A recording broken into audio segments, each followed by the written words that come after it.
নারায়ণগঞ্জে রূপগঞ্জে পাওনা টাকা ফেরত চাওয়ায় চাঁদাবাজ আখ্যা দিয়ে মিথ্যা অপপ্রচার চালানো ও মানববন্ধনের ঘটনায় প্রতিবাদ জানিয়ে সংবাদ সম্মেলন করেছেন তারাব পৌর ৬ নং ওয়ার্ডের যুবদলের সাংগঠনিক সম্পাদক আরুজু মিয়া। রবিবার দুপুরে উপজেলার তারাব পৌরসভা ৬ নং ওয়ার্ডে তার নিজ বাড়িতে আয়োজিত এই সংবাদ সম্মেলনে তিনি তার উপর চলমান অন্যায়, নির্যাতন ও হয়রানির বিস্তারিত তুলে ধরেন। সংবাদ সম্মেলনে আরুজি মিয়া বলেন, আমি একজন ব্যবসায়ী ও দীর্ঘদিনের বিএনপির রাজনীতির সঙ্গে জড়িত। আওয়ামী লীগ নেতা জুলহাস ও সাদ্দামের কাছে বহুদিন ধরে ব্যবসায়িক পার্টনারশিপ দেওয়ার কথা বলে ৫৮ লক্ষ টাকা স্ট্যাম্পে চুক্তি ও চেকের মাধ্যমে টাকা নেন। বারবার তাগাদা দেওয়ার পরও টাকা ফেরত না দিয়ে উল্টো আমাকে চাঁদাবাজ আখ্যা দিয়ে সামাজিক ও রাজনৈতিকভাবে হেয় করার চেষ্টা চালাচ্ছে।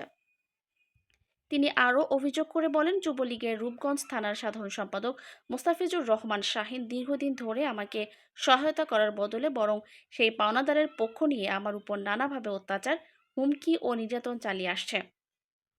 এখন আবার বিএনপির একটি মহলের মদদে একটি মানববন্ধন করে আমাকে চাঁদাবাজ হিসেবে অপবাদ দেওয়া হয়েছে, যা সম্পূর্ণ মিথ্যা ও উদ্দেশ্য প্রণোদিত। এই যে হাত ভেঙে ফেলছে শাহিন, আমাকে মেরে আমি টাকা চাইতে গেছি, এই যে হাত, এই যে ছবি,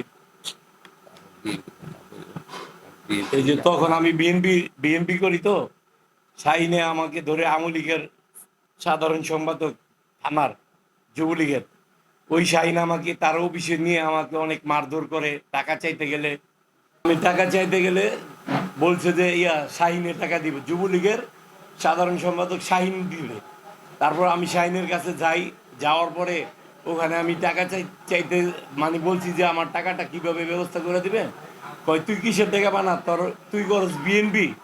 আমি বিএনপি করি দেখা আমাকে মেরে হাত ভেঙে ফেলছে, তারপরে কাঁধের একটা হাড় ভেঙে ফেলছে শাহিন। উল্টো আমাকে বলছে যে মামলা দিয়ে পুলিশের কাছে ধরে দিব। ৫ তারিখের পরে যখন নাকি আমি তাদেরকে বলি যে আমার টাকাটা কিভাবে দিবা, কি করবে, তোমরা কবে দিবা, ওইটা বলতে গেলে ওই আমার সাথে হাতাহাতি করে তারপর আমি আমার লোকজন ছিল, আমার সাথে আমার কর্মী ভাইরা ছিল, তাকেও একটু মানে শার্টটা ছিঁড়ে ফেলে, ঠিক আছে। তারপরে আসে পরে ওই সংবাদ সম্মেলন করে বলছে আমি নাকি ওর কাছে চাঁদা চাইছি। চাঁদা চাই নেই, এই দেখেন আমার এখানে ডকুমেন্ট আছে, জুলাস এবং সাদ্দাম এই যে স্ট্যাম্প করে আমার কাছ থেকে টাকা নিছে, ৫৮ লক্ষ টাকা নিছে। আমি তো টাকা পাই নাই, উল্টা আরো আমার মায়েরা হাত পাও ভেঙে ফেলছে। আজ থেকে বিগত 18 থেকে 19 বছর আগে থেকে বিএনপি করেন, যদিও তার বহু বছর পর আমি ওনার সাথে রাজনীতি শুরু করেছি ওনার হাত ধরে। তারপর উনি বারবার কারা নির্যাতিত নেতা, একজন ত্যাগী নেতা, ঠিক আছে।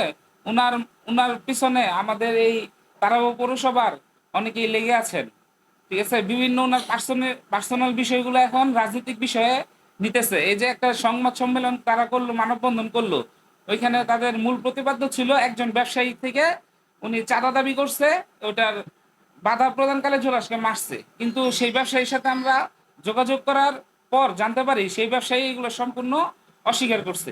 ব্যবসায়ী এখন আপনারা চাইলে ওনার সাথে ফোনে যোগাযোগ করতে পারেন, উনি ঢাকা আছেন, ঠিক আছে। উনি বলছে যে আমার থেকে এরূপ কোনো ঘটনা হয় নাই এবং এই সংবাদের বিষয়ে উনি অবগত নয়।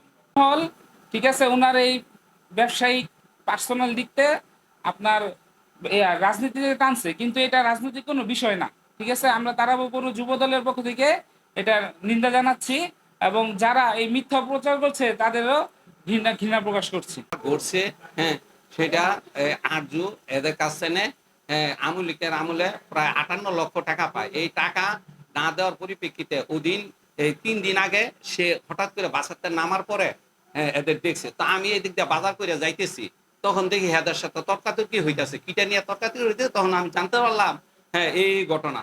ইয়ার পরে হেরা ওই এদের মার দুর্গের করছে, চেষ্টা করার পরে তো হেরা আত্মরক্ষার জন্য হেদের জন্য হের করছে, করার পরে হ্যাঁ এখান থেকে যে কোনো ভাবেই ছুটিয়া গিয়া এখানে যে মানববন্ধন করছে এদের সম্পূর্ণ মিথ্যা, এটা কোনো না। এমন আওয়ামী লীগের নেতাদের দৌড়া এই টাকাটা মাইরা দেওয়ার জন্য এই হেরা প্রচেষ্টা চালাই গেছে। আমি লীগ শাহিনের অফিসে টাকার জন্য গিয়েছিলাম, তখন আমার হাজবেন্ড কাশিমপুর জেলখানায় ছিল। আমার তখন টাকার দরকার, আমি মহিলা মানুষ, আমার তো টাকা তখন লাগবেই। তা- তখন সে আমাকে অনেক অপমানও করেছে, আর টাকা তো দেয়ই নাই। আমি ওর অফিস থেকে কান্নাও করে আসছি, তারপরও হ্যাঁ মন গলেন। আমি লিখ শাহিন এখন আমার হাজবেন্ডকে টাকা চাওয়ার জন্য এখন চাঁদাবাজি বলে ওরা একটা মানববন্ধন করতেছিল। আর আমি এখন মোস্তাফিজ, আমাদের রূপগঞ্জের মাটি ও মানুষের নেতা জনাব মোস্তাফিজুর রহমান দীপু ভাইয়ের কাছে আমার একটাই অনুরোধ, এইরকম আমার হাজবেন্ডের মিথ্যা এইসব ইয়ার জন্য আমি ওনার কাছে বিচার চাই।